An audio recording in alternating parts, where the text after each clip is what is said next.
Olá! Hoje é o capítulo 32, mas pela primeira vez o capítulo é longo, então eu vou dividir em duas partes, tá? Para não ficar cansativo para vocês. Então, primeira parte. Vigilante, a princípio, recuou, mas depois aproximou-se. O cão amarelo, receoso, arranjou coragem para farejar o leãozinho, cujos olhos espantados descobriam um animal bizarro. A pequena fera, ainda enfraquecida, sentiu vontade de brincar. Saltou sobre o vigilante e abafou-o sob o seu peso. O cão deu um latido, conseguiu libertar-se, mas não evitou uma arranhadela que recebeu no traseiro. Ramsés agarrou o filhote e ralhou com ele demoradamente. Com as orelhas espetadas, ele ouvia. O príncipe tratou o cão, cuja ferida era superficial, e preparou um novo confronto entre os seus dois companheiros. Vigilante, vingativo, deu uma espécie de sapatada no leãozinho, que Cetal batizara de Matador. Pois não havia ele vencido o veneno de uma serpente e a sombra de uma morte certa? Aquele nome havia de dar-lhe sorte e correspondia à sua extraordinária força. Cetal refletira em voz alta: um elefante gigantesco, um leão monstruoso. Não estava Ramsés revelando tendência para o grandioso e o excepcional, incapaz de se interessar pelo que era pequeno e miserável? Rapidamente o leãozinho e o cão tomaram consciência da respectiva força. Matador aprendeu a conter-se, Vigilante a ser menos provocador. Uma amizade inabalável nasceu entre eles. Brincadeiras e correrias loucas ligaram-nos na mesma alegria de viver. Depois das refeições, o cão adormecia encostado ao flanco do leãozinho. As proezas de Ramsés causaram grande alarido na corte. Um homem capaz de domesticar um elefante e um leão era dotado de um poder mágico que ninguém podia ignorar. Izete, a bela, sentiu grande orgulho e Shenar, profunda amargura. Como podiam os notáveis mostrar-se tão ingênuos? Ramsés tivera sorte, era tudo. Ninguém se comunicava com animais ferozes. Num dia próximo, o leão voltaria a ser selvagem e o faria em pedaços. No entanto, o filho mais velho do rei considerou recomendável manter excelentes relações oficiais com o irmão. Depois de ter entoado os elogios a Sete, como todo o Egito, Shenar salientou o papel que Ramsés desempenhara na luta contra os núbios revoltados. Elogiou as suas qualidades militares e desejou que fossem reconhecidas de forma mais oficial. Por ocasião de uma entrega de recompensas a veteranos da Ásia, a qual Shenar oficiava em representação ao rei, manifestou a sua intenção de ver o irmão em particular. Ramsés esperou pelo fim da cerimônia e os dois retiraram-se para o gabinete de Shenar, cuja decoração acabava de ser restaurada. O pintor, um verdadeiro gênio, representara canteiros de flores onde voavam borboletas multicores. Não está uma maravilha? Gosto de trabalhar rodeado de luxo. As tarefas parecem-me mais leves. Quer beber vinho novo? Não, obrigado. Estas celebrações mundanas me aborrecem. A mim também, mas são indispensáveis. Os nossos valentes gostam de ser honrados. Não arriscam a vida, como você, para preservar a nossa segurança? O seu comportamento na Núbia foi exemplar. No entanto, o caso estava mal encaminhado. Shenar havia engordado, apreciador da boa mesa, sem fazer exercício, assemelhava-se a um daqueles notáveis de volumosa corpulência. Nosso pai conduziu esta campanha com mão de mestre. Bastou a sua presença para assustar o inimigo. Claro, claro, mas a sua aparição no dorso de um elefante não foi estranha ao nosso êxito. Disse que a Núbia o impressionou muito. E é verdade, adoro aquela terra. Como considera o comportamento do vice-rei da Núbia? Indigno e condenável. No entanto, o faraó manteve-o no lugar. Sete sabe governar. Essa situação não pode continuar. O vice-rei não tardará a cometer outro erro grave. Não terá extraído uma lição dos seus erros? Os homens não mudam assim tão rapidamente, meu querido irmão. Todos têm tendência a tornar cair nos mesmos erros. O vice-rei não será exceção à regra. Pode acreditar. Cada um tem seu destino. A sua queda pode influenciar o seu... Como? Não se faça de ingênuo. Se você se apaixonou pela Núbia, o único cargo que pode desejar é o de vice-rei. Posso ajudar a consegui-lo. Ramsés não pensara naquela perspectiva. Shenar notou a sua perturbação. Considero a sua pretensão perfeitamente legítima, continuou. Se ocupasse esse posto, nenhuma tentativa de revolta se verificaria. Prestaria um serviço ao país e seria feliz. Um sonho que Ramsés expulsara do seu espírito. Viver lá com o seu leão e o seu cão, percorrer todos os dias as imensas e desertas vastidões, comunicar-se com o Nilo, as rochas e a areia dourada. Não, seria demasiado sublime. Está caçoando de mim, Shenar. Provarei ao rei que você foi feito para aquele posto. Sete viu-o em ação. Inúmeras vozes se unirão à minha e você conseguirá o que pretende.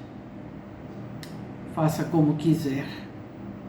Shenar despediu-se do irmão. Na Núbia, Ramsés deixaria de o incomodar.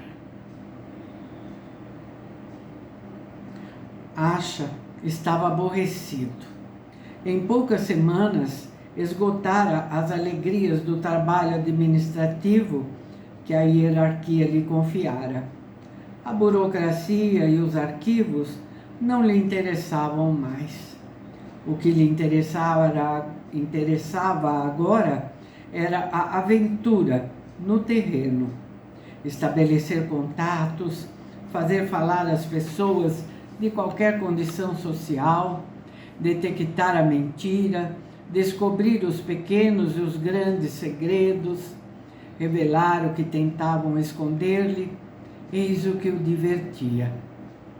Tinha que fazer do tempo o seu aliado, fazendo reverências enquanto esperava o posto que lhe permitiria viajar pela Ásia e compreender os mecanismos do pensamento dos inimigos do Egito. Seguiu a única estratégia que um diplomata podia utilizar: girar pelos corredores. Encontrou, assim, homens experientes, de poucas palavras, e ciosos dos seus segredos, e soube lisonjeá-los. Sem exigir nada, delicado, culto, conquistou a confiança e travou inúmeros diálogos, sem nunca importunar os seus interlocutores. Pouco a pouco, ficou sabendo do conteúdo de processos confidenciais, sem precisar consultá-los. Algumas lisonjas, cumprimentos bem calculados, perguntas pertinentes e uma linguagem escolhida conquistaram a estima dos altos funcionários do Ministério dos Negócios Estrangeiros. Chenar apenas recebia ecos favoráveis relacionados com o jovem Acha. Ter feito dele um aliado era um dos seus maiores sucessos. Nos encontros que tinham, frequentes e secretos, Acha mantinha-o informado daquilo que se tramava nos corredores do poder. Chenar verificava e completava as suas próprias informações.